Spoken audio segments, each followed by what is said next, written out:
Bienvenue sur Africa 24 dans cette nouvelle édition du Morning News. Au sommaire de l'actualité, le président égyptien Abdel Fattah al-Sisi en course pour l'élection présidentielle. Le président sortant, élu en 2014 pour un mandat de 4 ans qui semble bénéficier d'une certaine popularité. Et les autorités marocaines toujours très optimistes sur le nouveau régime de change. Après un premier rétropédalage au mois de juillet 2017, le gouvernement est finalement entré depuis le 15 janvier dans un régime plus flexible. Et de la musique avec la chanteuse camerounaise Lady Ponce qui revient avec un 6e album, une véritable découverte et mise en valeur des rites et coutumes bantous.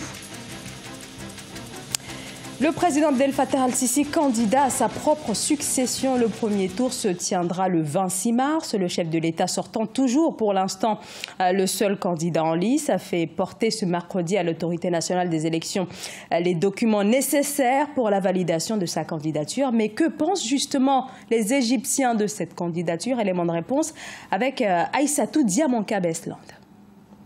De nombreux Égyptiens ont approuvé la décision du président sortant, Abdel Fattah al-Sisi, de se présenter pour un second mandat. En effet, au pouvoir depuis la chute de Mohamed Morsi en 2013, il souhaite désormais se présenter pour le prochain scrutin présidentiel. Le suspense est ainsi levé. Du côté de la population, des milliers de personnes se sont ruées vers les bureaux de notaires pour enregistrer leur signature en soutien au président sortant.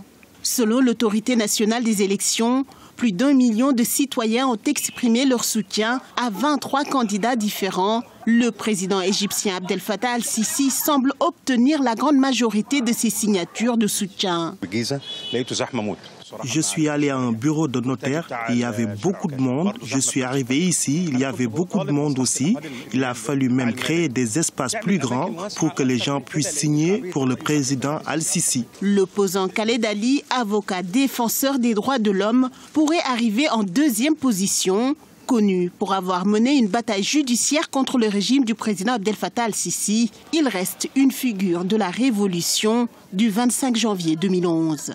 Nous nous préparons à ces élections sans illusion quant à l'intégralité de l'adversaire ou l'équité du contexte dans lequel se déroulera le processus électoral. Le dépôt des candidatures a débuté depuis le 20 janvier 2018. Il se poursuit jusqu'au 29 janvier. Le premier tour de l'élection présidentielle est prévu du 26 au 28 mars.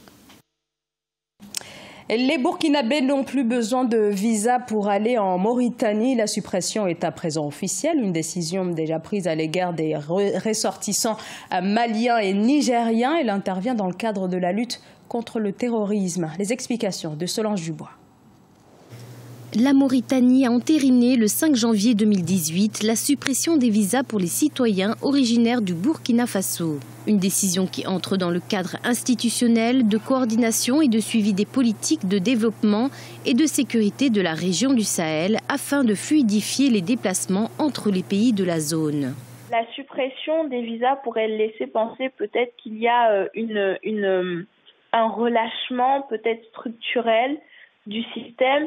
Mais en réalité, je pense que c'est parce que les politiques vont vers des politiques plutôt macro, plutôt que vers des politiques micro, c'est-à-dire État par État, vers des politiques vraiment supranationales qui englobent en fait des régions entières.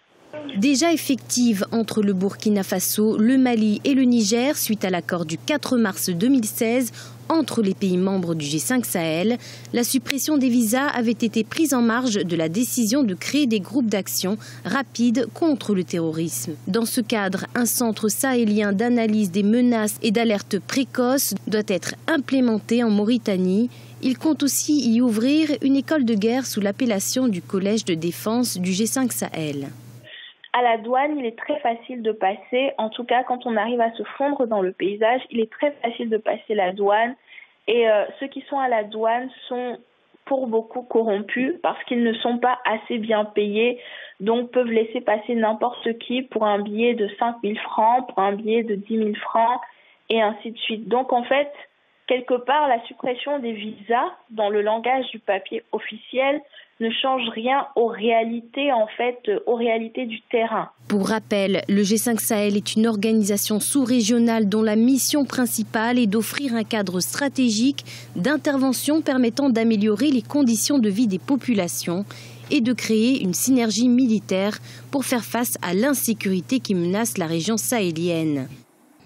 Près d'une semaine après l'adoption du nouveau régime de change, les autorités monétaires marocaines se veulent rassurantes avant la mise en place de ce régime de change plus flexible. Des nombreux Marocains et opérateurs économiques se montraient sceptiques vis-à-vis de cette réforme. La population qui craint que cela n'impacte sur leur pouvoir d'achat. Sharon Kamara.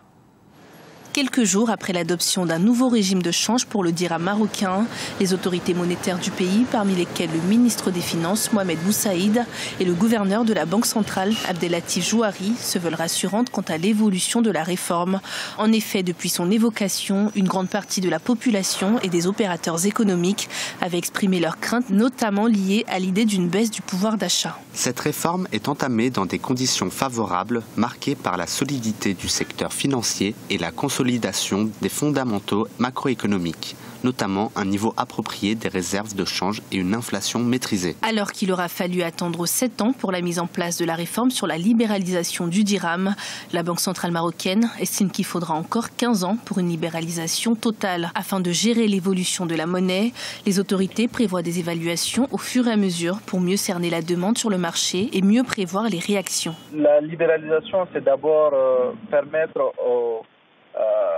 au Maroc d'avoir une monnaie beaucoup plus flexible, mais surtout de montrer un autre visage à la communauté internationale, parce que le Maroc, comme vous le savez, se prépare aujourd'hui à entrer dans l'Union africaine et surtout à partager une zone économique forte avec d'une part la CEDEAO, une partie de l'UEMOA, mais aussi une partie de la zone ZMAO. L'adoption du nouveau régime de change a été vivement encouragée par le Fonds monétaire international. Cette réforme vise à accroître la résistance de l'économie marocaine aux chocs externes, mais aussi à attirer plus d'investisseurs étrangers et ainsi permettre au Maroc de se diriger vers l'émergence de son économie. Patrimoine, c'est le nom du nouvel album de la chanteuse Lady Ponce, un travail de longue haleine qui résonne comme un véritable retour aux sources de sa culture bantoue de cette artiste camerounaise. Reportage Chérif Ousmane Bardonka. Patrimoine, c'est le nom de baptême du 6e album de l'artiste camerounaise Lady Ponce. La chanteuse de Bikoussi fait son comeback avec un nouvel opus de 12 titres sorti officiellement en septembre 2017. Patrimoine est une invite à la valorisation de la tradition bantoue. À travers plusieurs collaborations avec les ténors du Bikoussi au Cameroun, l'artiste a voulu donner un autre style à sa musique tout en gardant l'originalité de la culture béti. J'ai donné une chance à un artiste qui a un potentiel énorme. Donc, j'y crois en ce qu'il fait, je crois à son talent et je crois à son savoir-faire. Donc, c'est comme ça qu'à la fin, c'est la version de Dynasty qui a été choisie parce que c'est lui qui fait les arrangements de la chanson et c'est ce qui s'est passé.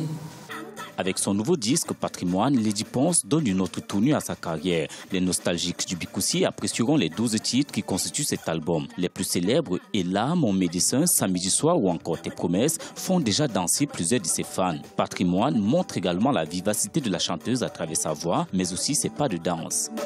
Lorsqu'elle parle de patrimoine, on retrouve également cette tenue très originale. On a des feuilles d'arbres et tout, et même la version vidéo qui est sortie. Alors je pense que véritablement c'est un album fusionnel, si je peux me permettre l'expression, parce qu'on retrouve un peu de tout. On retrouve du bikoutsi, on retrouve le slow, on retrouve de la salsa. C'est un album complet. Auteur de plusieurs tubes dont les plus célèbres Salah et Bouche en voix, Lady Ponce est devenue en plus de 13 ans de carrière l'une des plus grandes stars de la musique camerounaise. L'artiste musicienne entend mettre en avant les rites, coutumes et traditions béti pour une réappropriation du patrimoine camerounais qu'elle considère riche, divers et varié. Ce journal a été réalisé par l'ensemble de la rédaction. Merci pour votre fidélité. Dans un instant, une nouvelle édition de l'actualité sur Africa 24.